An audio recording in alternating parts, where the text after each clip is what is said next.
오늘 열린 인생 6번째 시간입니다. 우리 선포하고 시작하겠습니다. 제목은 내 생각이 복잡하지 하나님의 생각은 복잡하지 않고 명확합니다. 내 생각이 복잡하지 하나님의 생각은 복잡하지 않고 명확합니다. 아멘. 우리 선포하겠습니다. 인생의 문이, 축복의 문이, 선교의 문이, 천국의 문이, 재정의 문이, 복음의 문이, 우리 자녀 축복의 문이, 할렐루야, 기도의 문이, 아멘, 할렐루야, 아멘, 감사합니다. 나비 효과라는 그 단어가 있습니다. 여러분 나비 효과 아시죠? 나비 효과는 영어로 butterfly effect라고 하는데, 나비의 작은 날개짓처럼 미세한 변화, 작은 차이, 사소한 사건이 추후 예상하지 못한 엄청난 결과나 파장으로 이어지게 되는 현상을 말합니다. 우리가 주목할 것은 예상치 않았던, 기대하지 않았던 나비 날개짓을 누가 쳐다나 보겠습니까? 그 나비의 작은 날개짓이 예상치 않았던 시간에 또 때에 어마어마한 여러 인과관계들이 있겠죠. 엄청난 그 파장으로, 그 토네이도와 같은 파장을 일으킨다는 말입니다. 주목할 것은 제가 여러분에 말씀드렸지만 나비의 작은 날개짓입니다. 나비의 작은 날개짓을 주목하는 사람은 없습니다. 근데 이 작은 날개짓이 추후 예상치 못한 엄청난 결과를 만들어내는 것. 저는 이 작은 나비의 날개짓을 전 뭐라고 생각하냐면 순종이라고 생각해요. 여러분 순종을 어떻게 생각하십니까? 순종은요, 영적 세계를 움직이는 촉매제와 같은 거예요. 그러니까 우리의 순종에 대해서 우리의 생각을 갖고 있으면 안 돼요. 영적 세계를 움직이는 촉매자와 같은 것이 순종이에요. 그래서 순종이 부어질 때 영적 세계는 움직여요. 다른 어떤 것으로도 영적 세계는 움직이지 않아요. 순종의 열쇠가 꽂아질 때 영적 세계는 움직여요. 왜냐하면 영은요, 어떤 거예요? 우리의 차원 높은 게 영의 차원이에요. 그렇기 때문에 밑에 차원이 위의 차원을 조종할 수가 없는 거예요. 그러니까 위의 차원이 움직여지려면 밑에 차원에서 위의 차원에 순복하는 일들이 있어야 돼요.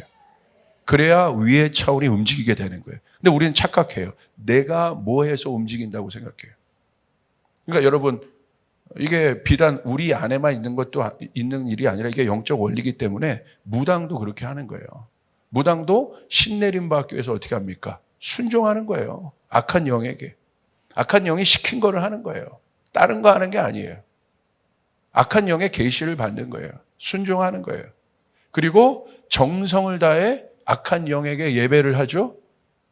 예배란 말을 여기도 쓰면 안 돼. 그냥 악한 영에게 그 제사를 지내잖아요. 그럼 어떻게 돼요? 악한 영이 오케이, 합당하다. 그리고 움직이는 거예요. 능력도 주고. 여러분, 이게 순종으로 우리가 생각할 때 우리 기독교 안에 어떤 것들이라고 자꾸 생각하는데 그러지 않아요.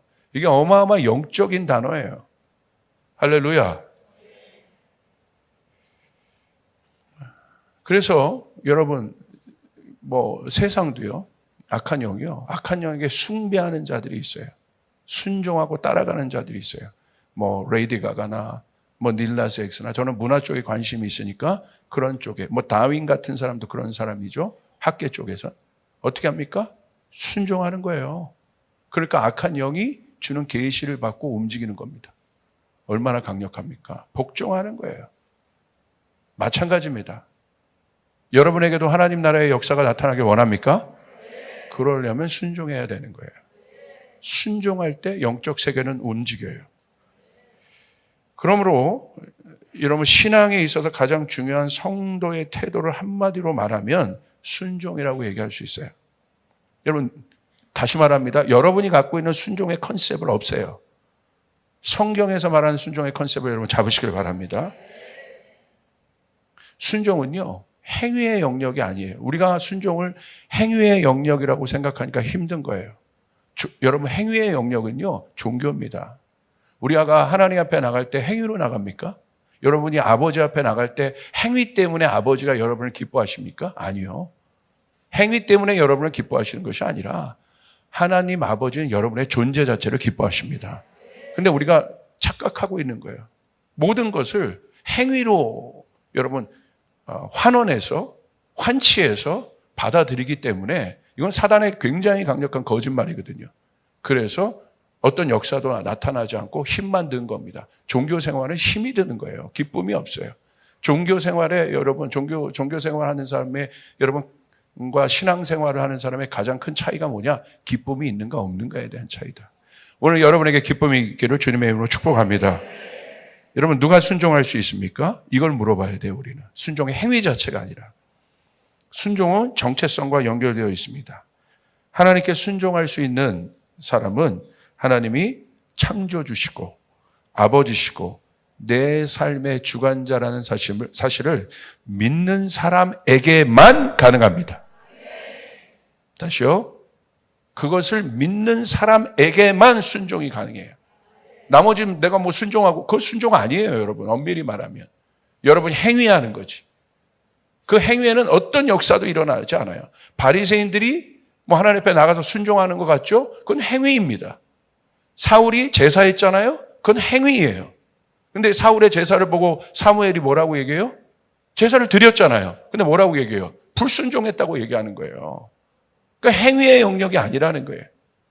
순종은 누구만 할 수 있는 거예요? 하나님을 아버지라고 고백하는 사람. 할렐루야. 하나님을 창조주라고 믿는 사람만 순종할 수 있는 것입니다. 어려운 게 아니에요. 그래서 순종은 아무나 하는 게 아닙니다. 하나님의 뜻과 말씀에 순종하지 못하는 이유는 하나님의 뜻과 말씀이 버거운 것이 아니라 하나님 존재에 대한 불신이 바로 우리가 순종을 못하게 하는 것입니다. 우리의 문제죠. 하나님은 변하지 않아요. 여러분이 믿고 여러분이 하나님을 믿는다 안 믿는다고 해서 하나님의 존재 자체가 바뀌지 않아요. 내가 못 믿는 거지. 그러나 여러분이 결정하면 눈이 떠지는 거예요. 할렐루야. 그 하나님이 보이게 되는 것입니다. 그러므로 순종은 믿음의 영역이에요. 존재를 볼 수 있는 건 믿음밖에 없어요.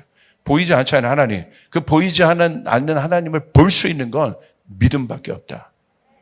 아멘. 여러분 보세요. 어떤 사람은 이렇게 얘기해요. 믿음을 생각할 때 내가 자꾸 리즌을 찾아요. 이유를 찾아요. 내가 이런 이유가 있으면 하나님 믿겠다. 하나님 앞에 나갔다. 거짓말이에요. 정말 여러분이 그 이유를 찾으면 믿습니까? 아닐걸요. 여러분이 여러분의 아버지를 이유를 찾아서 아버지라고 고백하십니까? 아닐걸요. 여러분 생각해 보세요. 우리가 하나님 앞에 나갈 때 우리 안에 이게 선악과의 DNA예요. 자꾸 옳고 그름을 우리가 자꾸 따지는 거예요. 여러분의 아버지를 바라볼 때 옳고 그름으로 아버지를 따져요? 또 여러분이 부모된 여러분이 여러분 자녀를 볼 때 옳고 그름으로 여러분의 자녀를 받아들입니까? 아닌 거죠. 근데 우리가 하나님 앞에 나갈 때 자꾸 이 머리에서 그 생각을 자꾸 한단 말이에요. 그러니까 하나님 앞에 못 나가는 거예요. 나가더라도 억지로 나가고 억지로 나가니까 역사가 일어나지 않아요. 여러분 생각해 보세요. 만약에 여러분이 받아들일 만한 이해가 있어서 하나님을 찾는다면 동정녀 마리아가 여러분 예수 그리스도를 잉태한 거 어떻게 여러분 이해하시겠어요? 설명해 보시라고요. 처녀가 잉태를 했어요.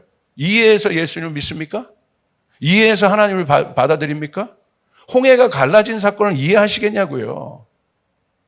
오병이어가 내려진 사건을 이해하시겠냐고요. 그런데 우리가 정작 우리의 문제가 어떤 것으로 다가올 때 자꾸 우린 뭘 구해요? 이해를 구해요. 제가 그 이해와 이성과 지성과 이런 것들을 무시하는 게 아닙니다. 그것이 하나님 뜻보다 앞선 것이 문제라는 거예요. 그것이 하나님의 뜻에 순복하지 않는 것이 문제라는 거예요. 내 뜻과 내 의가 하나님의 뜻에 순복하지 않는 것이 문제라는 거예요. 믿음은 무엇입니까? 이해할 수 없는 걸 믿는 게 믿음이에요. 우리는 그것을 믿음이라고 얘기해요. 할렐루야. 내가 이해해서 믿는 건 믿음이 아닌 거예요. 여러분 동정녀 아까 여러분이 말씀드린 것처럼 마리아가 예수님을 여러분 처녀가 잉태한 것을 어떻게 여러분 이해하시겠어요? 그래서 믿습니까? 아니잖아요. 우리가 잘 생각해 봐야 됩니다. 사단은요. 그래서 이것을 이해하지 못하도록 우리를 흔들었죠. 창세기 3장 5절. 우리 같이 한번 읽겠습니다. 시작. 너희가 그것을 먹는 날은 너희 눈이 밝아져 하나님과 같이 되어 선악을 알 줄 하나님이 아심이라. 결국 선악과를 먹음으로 말미암아 사단이 먹을 수 있도록 사단이 우리를 흔들었죠. 어떻게 흔들었습니까? 하나님에 대한 절대성. 아담은 그 전까지 하나님에 대한 절대적 가치가 흔들린 적이 없는 사람이에요. 하나님이 뭐라고 말해도 거리낌이 없었어요. 왜? 자기가 누군지 알기 때문에. 자기가 피조물이라는 것을 알기 때문에. 창조주가 뭐라고 하는데 피조물이 무슨 말을 합니까? 여러분 믿으시면 아멘 합시다. 창조주가 말씀하시는데 피조물이 뭐라고 얘기하는 거예요? 거기에 무슨 토를 답니까? 상식적으로. 아담은 그 하나님에 대한 하나님의 절대성에 대한 의심이 어떤 사람이에요. 그러므로 하나님이 아담에게 말하는 것은 여러분 쌍방이 아니라 일방입니다. 근데 우리는 자꾸 쌍방을 원해. 그거는 다른 영역의 교제인 거예요. 하나님의 존재와 우리의 존재의 여러분 성립은 하나님이 우리에게 일방적으로 주시는 거예요. 아멘. 내가 뭘 해서 하나님 앞에 받는 것이 아니라 하나님이 우리가 자녀이기 때문에 주는 거예요. 다른 이유가 없습니다. 여러분이 하나님의 자녀이기 때문에 죄를 사하여 주시는 거고 은총을 주시는 것임을 여러분 믿으시길 바랍니다. 아멘. 근데 사단은 그걸 흔든 거예요. 그때부터 하나님의 절대적 가치가 흔들리기 시작하죠. 내 생각이 들어오기 시작하죠. 꼭 그래야 돼? 왜 하나님 선악과 먹지 말라고 그랬어? 이해가 안 되네. 이해를 구하기 시작해요. 여러분 사단은요.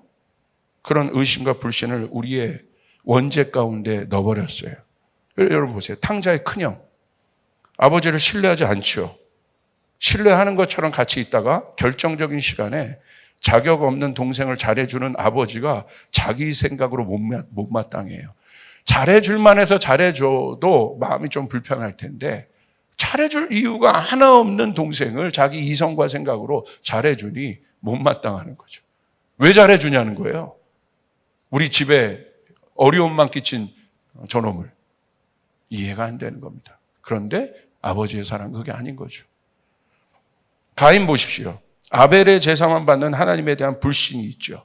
결국 가인이 아벨을 죽인 이유는 무엇입니까? 마음이 꼬여 있는 겁니다. 꼬여 있는 마음이 촉매제가 되어 아벨의 제사를 어렵게 본 거예요. 우리 내면에 드러나지 않을 뿐이지 십자가에서 죽지 않는 자는 항상 지킬 박사 밑에 숨어 있는 하이드처럼 도사리고 있습니다. 옆 사람을 한번 쳐다보세요. 당신 안에 하이드가 있지. 제 안에도 있어요. 순간. 제가 어렸을 때도요. 저희 형제가 둘이었잖아요. 혼나면요. 장남인 나만 혼내요.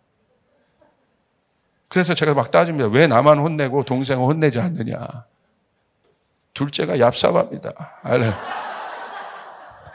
눈치 싹 보다가 가서 공부하고 있어요. 할렐루야.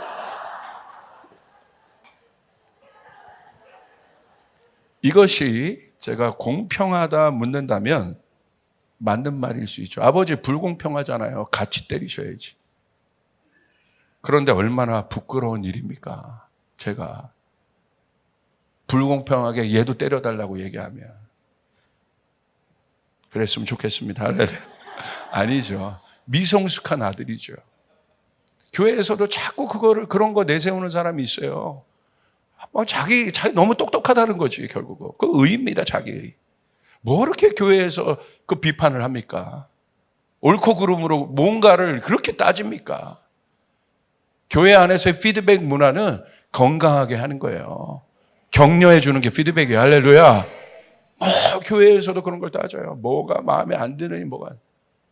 똑같은 겁니다. 제가 제 동생 때려달라고. 나는 이렇게 열심히 하는데 왜 저 사람은 저렇게 해요? 왜 이렇게 신경을 많이 쓰세요? 할렐루야. 그게 중요한 게 아니에요. 여러분, 교회에서도 누가 진짜 일꾼이겠습니까? 묵묵히 맡은 일을 보이지 않는 곳에서 감당하는 사람들이에요. 이런 사람들 요란하지 않아요. 한 청년이요, 이번에 아동부 수련회 제가 따라갔더니, 격려하려고 교사들 격려하러 따라갔더니 교사들 한 명씩 소개하는 시간이 있었어요. 자기 휴가 빼고 나와서 이렇게 다 수고하는데 한 청년이 그러더라고. 자기는 유스부터 유치부 또 지금 우리 아동부까지 지금 트리플로 다 따라왔다는 거. 할렐루야. 그래서 할 일이 없는 게 아니라 보니까 묵묵하게 그 일들을, 자기 일들을 섬기고 있는 청년을 향해 우리가 박수를 쳐줬습니다. 그래서 제가 참 고맙다고 이야기를 했습니다. 그랬더니 이 청년이 오히려 이렇게 얘기합니다. 제가 주님 앞에 쓰임 받을 수 있는 것이 감사하지요. 할렐루야. 근데 거기서 내가 3번이나 따라왔는데 우리 옆에 있는 놈은 아무도 안 따라오고 나만 봉사하고 그러지 않잖아요. 얼마나 넓은 마음이에요. 제가 묵묵히 하나님 앞에 쓰임 받을 수 있는 것이 감사하죠. 왜 시스템이 어떠니 판단하고 정죄하지 않습니다. 그러니까 바른 마음을 갖고 있는 거예요. 하나님 좋아하는 마음입니다. 이런 사람이 순종합니다. 할렐루야. 여러분, 누가 순종할 수 있겠습니까? 나비 효과처럼 아무것도 아닌 작은 일까지 순종할 수 있는 사람을 통해 하나님은 하늘문을 여시고 당신의 뜻을 이루십니다. 뼛속까지 자녀의 영으로 가득한 사람이 결국 아버지의 음성을 기쁨으로 받을 수 있습니다. 할렐루야. 여러분, 우리 선포합시다. 우리 하나님은 좋은 분이십니다. 여러분이 떡을 달라고 기도하면 하나님은 돌을 주시지 않습니다. 그 사람이 순종할 수 있어요. 하나님에 대한 절대적 그 존재에 대한 믿음. 그래서 순종은 행위가 아니라는 거예요. 그래서 아들의 본이 되신 예수님은 십자가를 지시고 순종하셨어요. 십자가는 세상의 눈으로 볼 때 작은 날개짓에 불과합니다. 아무도 쳐다보지 않아요. 이 쓸모없는 무의미한 날개짓일 수 있습니다. 그러나 그 십자가를 통해 어떤 일이 일어났습니까? 새로운 세상이 열렸습니다. 모든 사람이 살아날 수 있는 길들이 만들어졌습니다. 할렐루야. 그래서 고전 1장 18절, 우리 고린도전서 1장 18절 같이 한번 읽겠습니다. 그 여러분이 하는 작은 날개짓이지 얼마나 엄청난 것인지를 여러분 잘 보시길 바래요. 우리 한번 선포해 볼까요? 시작. 십자가의 도가 멸망하는 자들에게는 미련한 것이요 구원을 받는 우리에게는 하나님의 능력이라. 누구에게 하나님의 능력이 나타납니까? 하나님 앞에서 바보 된 사람들에게 나타나요. 왜 하나님 앞에서까지 똑똑하시려고 합니까? 왜 하나님 앞에서까지 이유가 그렇게 많습니까?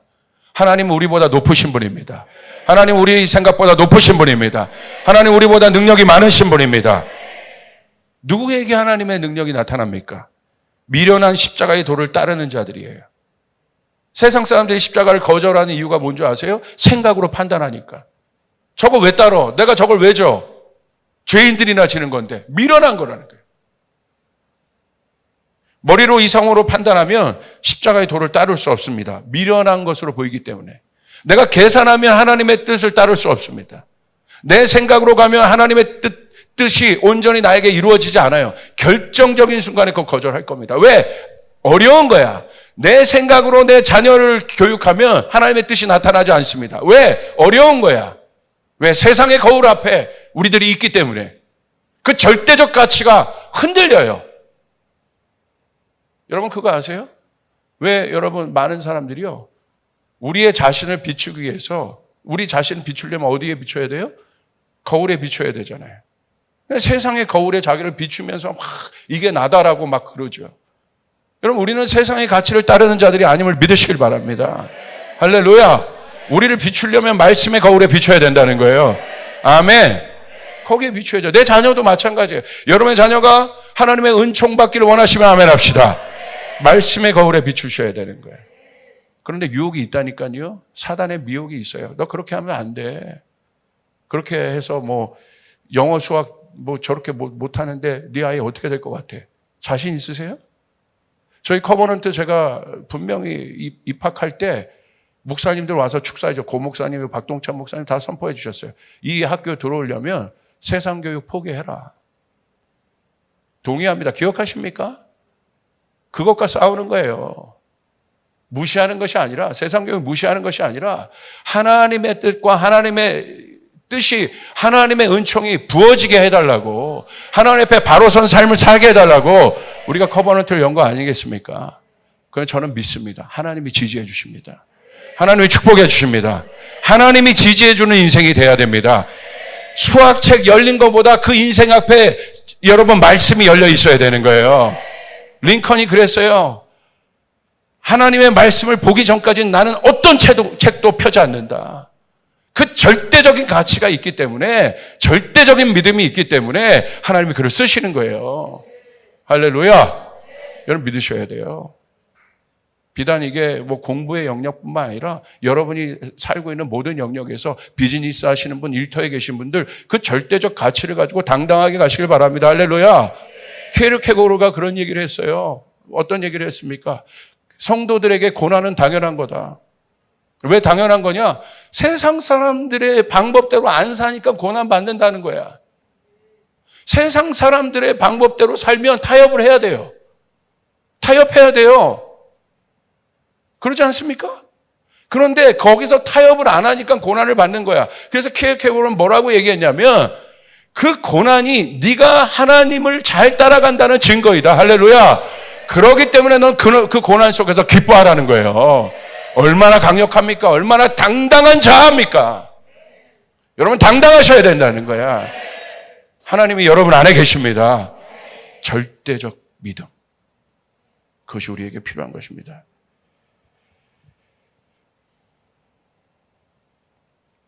그래서 예수 그리스도가 하나님을 따를 수 있었던 것은, 십자가를 질 수 있는 건 이유가 있어서 따른 게 아니라는 거예요.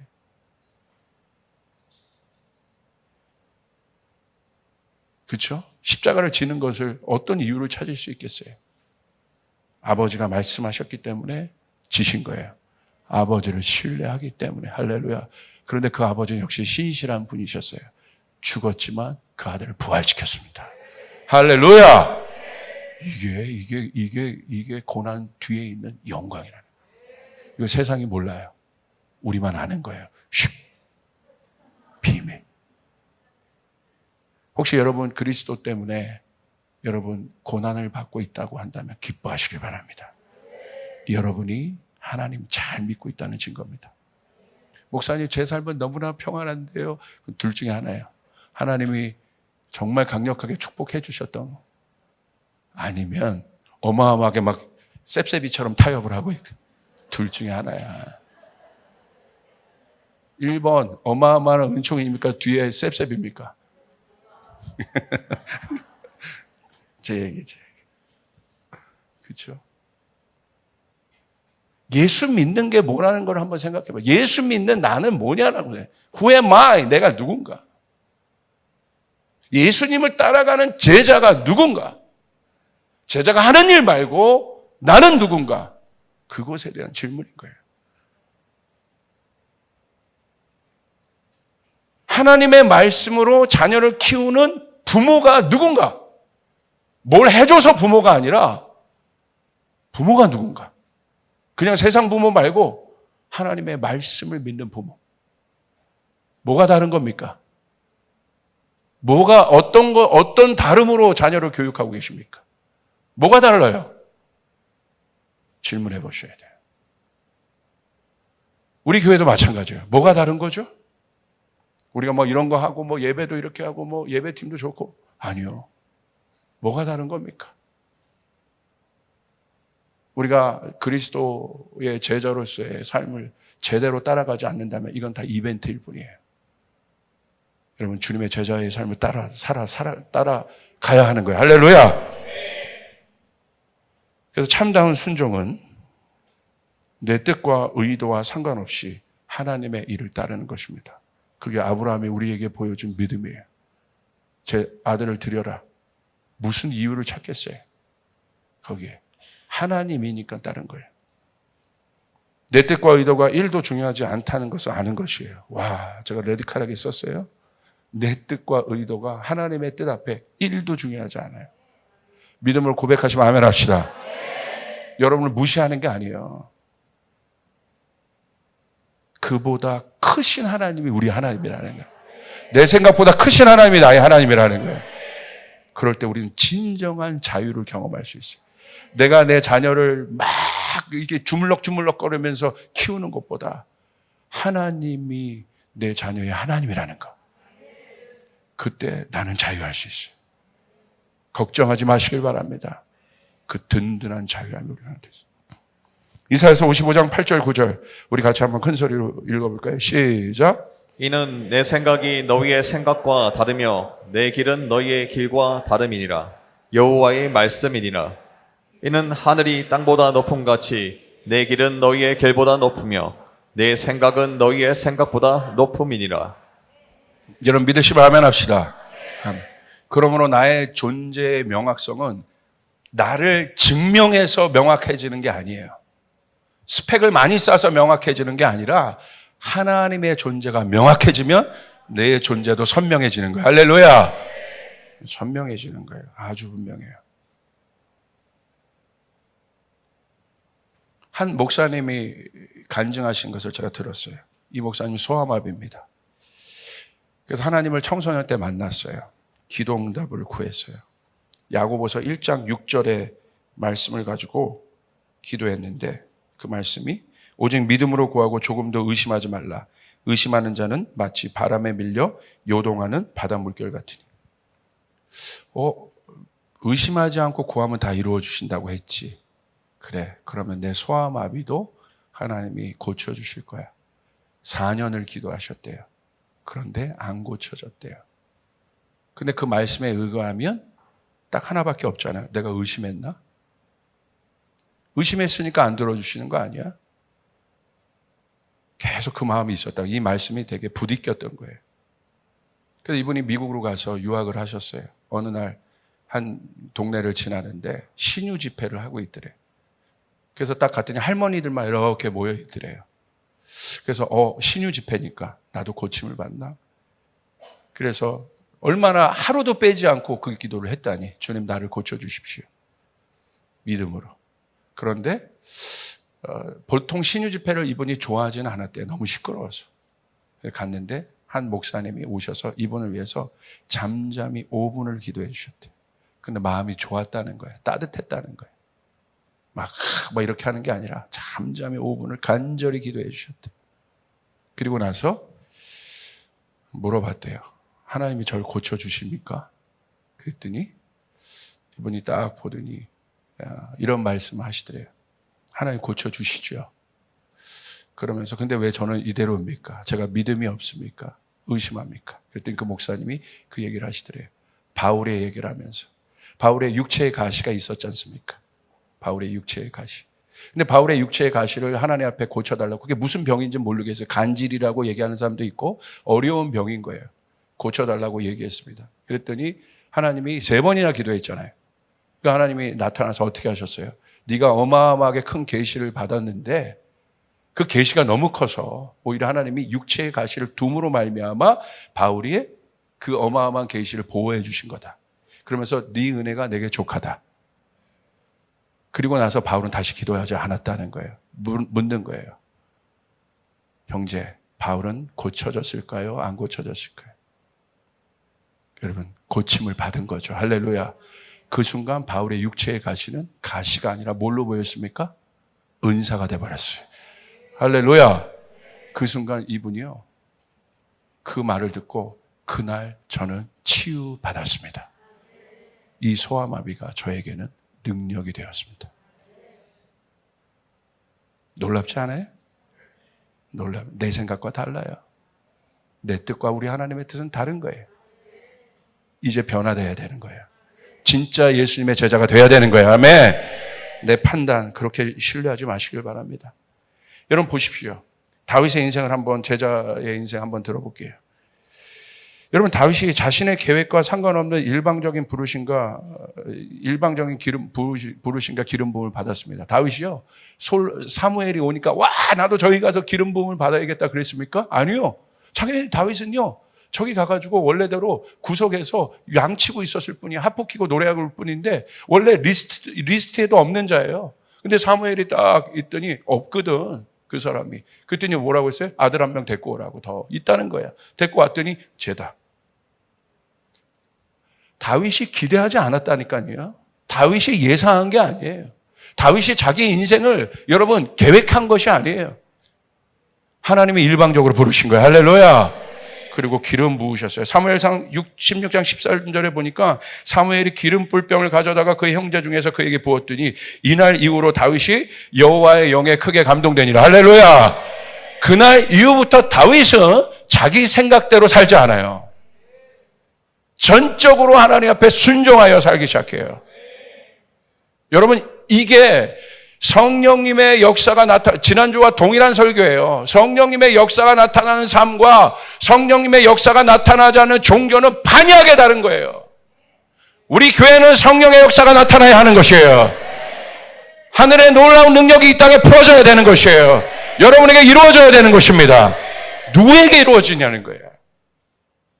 오늘 다윗 가운데 왜 그런 일들이 있었을까요? 오늘 우리의 혼의 영, 하나님의 영에 순복하지 않는 자아와 혼들이 예수 그리스도의 십자가 앞에 처형당하고 깨져야 되는 것이에요. 그래 하나님의 역사가 나타납니다. 우리 선포합시다. 나의 자아는 십자가 위에서 예수 그리스도와 함께 죽었다. 이제 내가 산 것이 아니요, 내 안에 살아계신 예수 그리스도께서 사신 것이라. 믿으시면 아멘 합시다. 아멘. 그 삶을 살아야 되는 거예요. 제자 보십시오. 자신의 계획이 아닙니다. 일하고 있었어요. 근데 예수님이 찾아가요. 예수님이 제자 뽑습니다, 리크루트 한 게 아니라 찾아가요. 그리고 어떻게 합니까? 불러요. 의도된 게 아니라니까요. 계획된 게 아니라니까요. 그런데 어떻게 했어요? 순종한 거야. 다윗도요, 의도된 게 아니에요. 사무엘이 말하는 거야. 너가 그 사람이야. 왜 나요? 아니, 너 기름 부음 받아야 돼. 왜 저요? 그러지 않았다는 거야. 내 계획이 없는데요? 근데 다윗의 위대함은 뭡니까? 제자의 위대함은 뭡니까? 계획이 없는데 기름 부음을 받은 거예요. 자기 그물을 버려두고 예수를 따라간 겁니다. 거기에 역사가 일어나는 거예요. 여러분, 골리앗 보십시오. 그 이후부터. 다윗의 인생 가운데 골리앗의 계획은 없습니다. 여러분이 여러분의 인생의 주인이라고 생각하십니까? 내 계획대로 이렇게 됐다고, 이 정도 해가지고 내 계획대로 여기까지 왔다고 생각하십니까? 그런 분 아무도 없을 거예요. 여러분, 하나님의 역사가 나타나야 되는 거야. 골리앗 보십시오. 다윗의 계획이 없다니까요. 형들에게 도시락 배달 갔다가 누구를 들은 거예요? 하나님 조롱하는 골리앗 소리 들은 거예요. 그런데 하나님이 어떤 마음을 주신 거예요? 이미 그때 이후부터 여호와의 신에 감동되었기 때문에 이제 자기 뜻이 아니라 자기 능력으로는 소년일 뿐이에요. 계산하면 절대 싸울 수 없습니다. 나갈 수 없습니다. 그런데 어떻게 다윗이 그렇게 담대할 수 있었습니까? 그 안에 절대적인 하나님이 계시기 때문에, 절대적인 하나님 앞에 다윗이 서 있기 때문에, 사람 앞에 서 있는 것이 아니라 절대적인 하나님 앞에 서 있기 때문에 그가 담대할 수 있었다는 사실이에요. 여러분 믿습니까? 하나님 앞에 서 있잖아요. 계산하지 않잖아요. 그런데 다윗이 어떻게 해요? 하나님 그 마음 주신 거죠. 다윗아, 너 나가볼래? 네가 나가야 될 것 같은데 아무도 안 나가잖아. 네가 싸워야 될 것 같아. 왜 저예요, 하나님? 왜 저예요? 그러지 않았다는 거야. 예, 주님. 예, 주님, 제가 나가겠습니다. 만군의 여호와의 이름으로 내가 나가겠습니다. 형들이 무시합니다. 너 나오지 말라고 무시합니다. 사울도 무시합니다. 결국 뚫어버려요. 왜? 하나님 음성 들었기 때문에. 레디칼한 삶이 무엇입니까? 들었다면 순종하시길 바라요. 선포한 말씀에 순종하시길 바랍니다. 그때 역사가 일어나는 거예요. 그때 골리앗이 무너진, 여러분 인생을 살면서 골리앗이 무너지는 경험을 몇 번이나, 누가 몇 명이나 어떤 크리스천이 했을까요? 이 어마어마한 증거, 이 증언, 내가 신앙생활하면 수백만 명의 그리스도인들이 있는데 그들의 평생의 신앙생활 가운데 골리앗이 무너지는 그 초자연적인 경험을 몇 명이나 경험했을까요? 그런데 주님의 뜻은 모든 사람이 경험하길 원하시는 거예요. 할렐루야. 어떻게 해야 됩니까? 내 생각이 아닌 거예요. 주님의 뜻을 따르는 겁니다. 계산하지 않는 겁니다. 순종입니다. 그리고 나서 골리앗을 통과해서 갑자기 국가의 영웅이 됐어요. 그것도 다윗이 계획한 게 아니잖아요. 누가 나 높여달랬어? 근데 여인들이 와가지고 갑자기 다윗 오빠! 막 그러면서 오빠! 만만! 사울은 천천. 근데 그게 화근이 돼가지고 그다음부터 뭐가 됐습니까? 도망자. 다윗이 계획한 게 아니에요. 내 인생이 도망자가 될 것이라고 누가 계획했습니까? 근데 다윗이요, 묵묵히 그걸 받아들이면서 또 따라가요. 억울하다 막 그러지 않아요. 우리 안에 억울한 일이 얼마나 많아요. 그러지 않아요. 예수 믿는 사람이 억울한 일이 어디 있어요. 처음엔 좀 억울할 수 있어도 그 안에 하나님이 개입하신다면, 할렐루야, 내 인생 가운데 하나님이 계신다면 억울할 일이 없는 거예요. 하나님에 대한 신뢰가 있다. 누가 날 이해하지 못하고 여러분 알아주지 못하는 것이 중요한 게 아니에요. 그 사람이 내 천국 가는 걸 보장해 주는 사람이 아니야. 아멘. 세상의 거울이 나를 보장해 주는 것이 아니라 오직 하나님만이 내 영혼을 주관하는 분이란 말입니다. 아멘.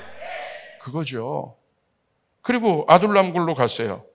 근데 어떻게 합니까? 거기에 자기도 힘들어 죽겠는데 빚진 자, 여러분 원통한 자, 이런 사람들이 잔뜩 와요. 다윗이 원한 겁니까? 야, 내가 원한 게 아니야. 꺼져가 아니라 저리 가. 그러지 않았다는 거지. 이건 내 인생에 계획이 없어. 왜 이런 일들, 나도 힘들어주는데 하나님 왜 이런 일들을 나에게 허락하시나요? 그러지 않았다는 거야. 하나님이 만들어주시는 흐름을 따라갔다는 거예요. 자기가 만들어주는 흐름이 아니라, 여러분 억울했으면 암살단 조직해서 사울 제거했죠. 다윗의 위대한 점은 하나님이 그 인생에 만들어주신 결을 따라갔다는 거예요. 할렐루야. 저도요 목사 되려고 하지 않았습니다. 조나단 목사가 증인입니다. 저희 아내도 증인하고. 정말 목사 될 마음이 없었어요. 제 꿈은요 장로 되는 게 꿈이었어요. 할렐루야. 하도 아버지가 어려운 개척교회를 하셨기 때문에 조장로 괜찮잖아요. 할렐루야. 그래서 좀 외제차 딱 타고 다니면서 새벽 기도 잘하고, 그리고 또 슈트 딱 입고, 그리고 우리 청년들 어디 갔다 오면 여러분 그 골드카드 하나 딱 줘서 63 뷔페 너희들 거 끊어놨다? 마음껏 먹으려? 할렐루야. 이게 내 꿈이었어요. 그리고 목사님 어디 출타하시면 봉투 딱 빳빳하게 준비해서 목사님 마음껏 쓰세요. 제가 한 일 모릅니다. 목사 화이팅! 막 이러면서 가고 싶은 게 제 꿈이었어요. 조 장로가 되는 게. 제가 막 목회자로서의 자질도 별로 없는 사람이에요. 제가 막 사람 이름도 못 외우고 그런데 어느 날 보니까 사람들이, 제가 그런 마음도 별로 없는데 제가 개척에 대한 마음도 없었어요. 그런데 저와 같이 동역하려고 했던 제 동역자 친구들이요, 레베카, 먼저 자기들이 교회를 나온 거예요. 그런데 저는 계획이 없었거든요. 그런데 저한테 그러는 거예요. 개척하라고 빨리. 할렐루야. 그래서 그때 저희는 예배팀을 하고 있었거든요. 목사가 아니라 예배팀을 인도하는, 예배에 대한 마음이 있어서 그런 미니스트리를 이끌고 있었고, 목요 모임을 잘하고 있었어요. 그냥 예배를 일으키고 싶었어요.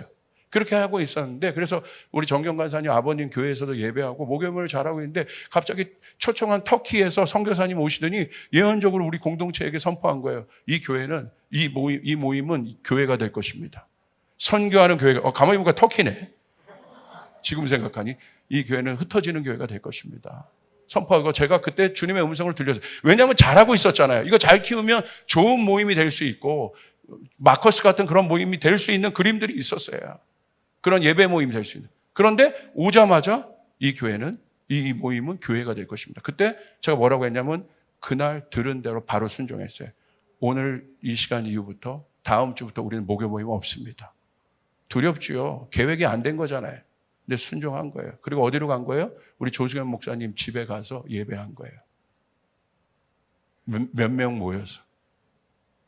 얼마나 초라합니까? 갑자기 악기도 없고 목요 모임도 아니고. 그게 교회예요. 그게 시작이 됐어요. 제가 계획한 것이 아니에요. 그래서 우리 리더십들이 조금 모여서 이제 진짜 본격적으로 교회를 해보자. 그래서 저희가 헌금을 다 모아서 섬, 저기 산달도라는, 거제도 밑에 있는 산달도라는 외딴 섬이 있습니다. 거기 가서 우리 모였던 헌금을 마중물로 그 섬교회에 다 붓고 1박 2일 거기서 우리가 비전 셰어링하고 이제 어떤 교회가 될 건지 우리가 출발하자. 그 마음으로 우리가 리더십들이 산달도에 내려갔어요. 거기 정경간사도 있었고 다 있었습니다. 그래서 제가 그걸 드리고 얼마나 마음이 좋습니까? 이제 작지만 시작을 하는구나. 거기 산달도에 가서 그 교회 한쪽 방에서 밤새 비전을 제가 나눴습니다. 그러면서 이제 우리 각 스태프들에게 주신 마음들을 나누라고 했더니, 목사님, 저희 함께 합니다. 따라갑니다. 막 이랬는데 갑자기 황정경 간사가 이러는 거예요.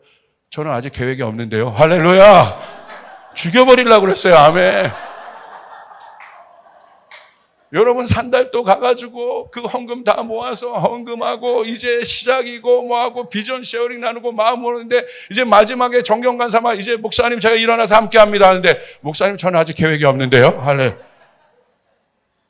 그래서 제가요, 그날 야 그만두자. 야 그만둬. 무슨 교회냐. 그만둬. 우리도 하나가 안 되네. 그래서 제가 새벽 기도회 옆에 마침 보니까 새벽 기도회가 그 섬교회에서 시작하고 거기서 딱 갔는데 목사님도 안 나와, 새벽 기도회. 그래서 저 혼자 앉아서 이렇게 기도하고 있는데 거기 똥개 한 마리가 옆에 와가지고 제 옆에 앉는 거예요. 그래서 제가 그 똥개를 보면서 아이고 너나 나나 계획대로 된 게 아무것도 없습니다. 내 계획대로 된 게 없어요. 공간도 없어요. 그런데 청년들이 모이는 거예요.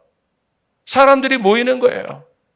우리 교회 여러분 여기 오신 분이 있지만 우리 교회 전도 행사 있습니까? 이제 할 겁니다. 할렐루야. 이 기적 아니에요? 전도 한 번을 강조 안 해요. 뭐 어디서 오시는지.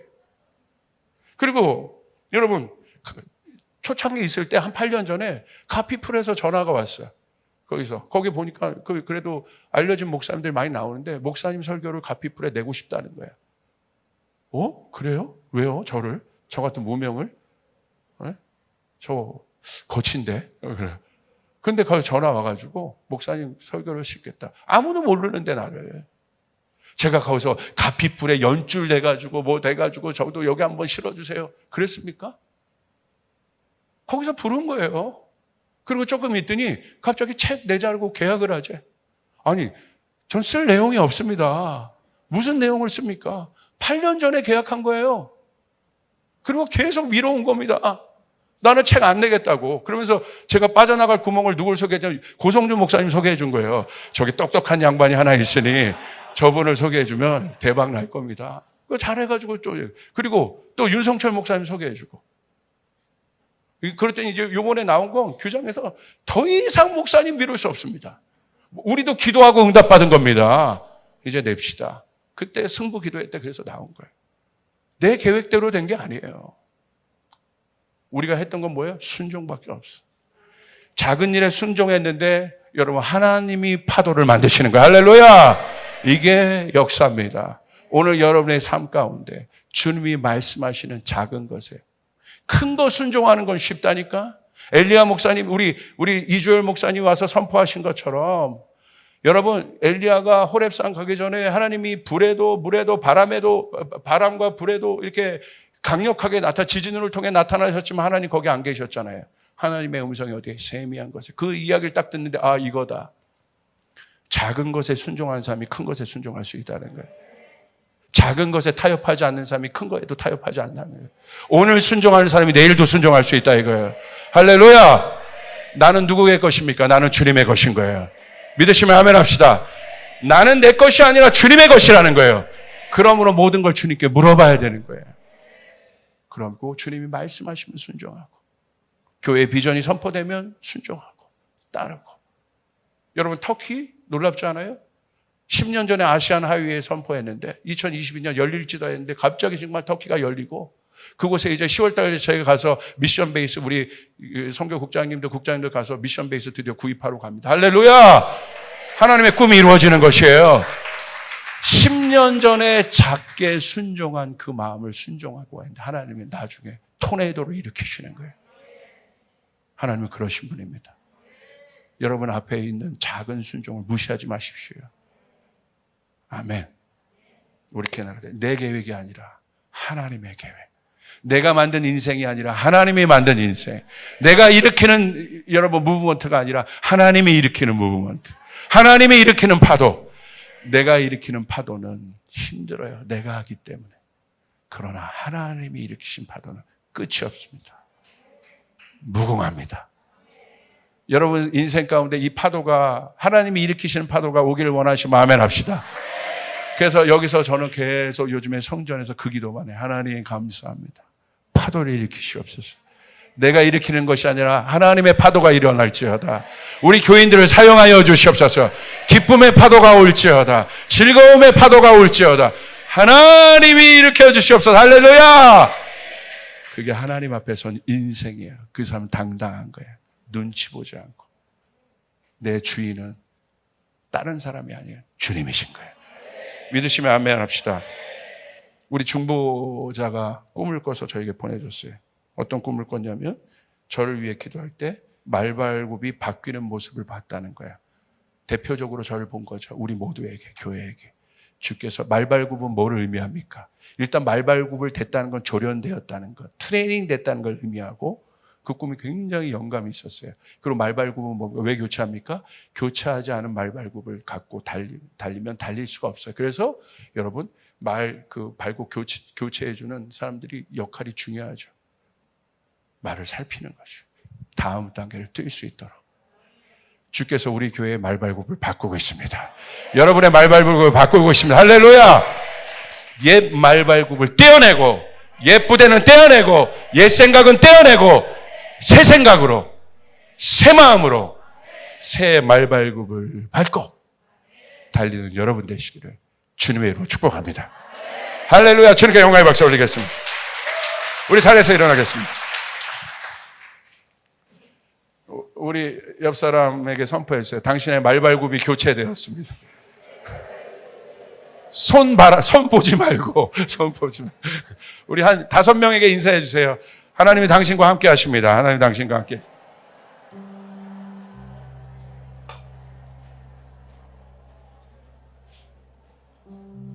우리 찬양을 두 개 할 거예요. 예수 사랑합니다라는 찬양이랑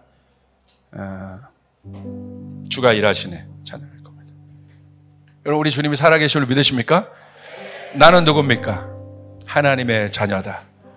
나는 하나님의 제자다. 이렇게 선포해보자. 하나님 말씀하시면 제가 순종합니다. 이 순종이 기쁨으로 오시는 분들 아멘 하십시오. 할렐루야. 왜? 우리 아버지가 말씀하니까. 우리 아버지는 좋은 분이니까. 우리 안에 있는 고아의 영들이 예수의 이름으로 명하여 떠나갈지어다. 떠나갈지어다. 아버지의 존재에 대한 불안함을 갖고 있는 사단의 견고한들이 무너질지어다. 아버지가 말씀하시면 나는 순종합니다. 아버지의 말씀이 여기 있어요. 하나님의 말씀을 따르는 삶, 하나님의 말씀을 따르는 삶, 하나님의 말씀을 듣고 따르는 삶, 거기에 역사가 있게 될 것입니다. 기적이 일어나게 될 것입니다. 할렐루야. 우리 예수 사랑합니다. 우리 그 마음으로 우리 찬양합시다. 예수